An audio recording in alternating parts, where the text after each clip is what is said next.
Salam, hər vaxtınız xeyir, dəyərli qardaşlar, dəyərli izləyicilər.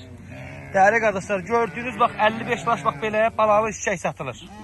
Görürsünüz, hamısı da iri balı ilə.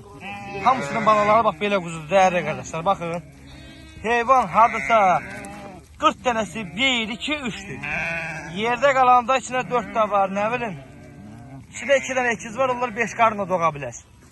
Yerdə qalanı 1-ci, 2-ci qarınadır. Hamısı iri balı ilə. Bax bunlar əkizdir. Görürsünüz. Bugün aprel ayının biridir. Hay maşallah maşallah. Bakın buna. Şimdi 2 tane de ekizi var.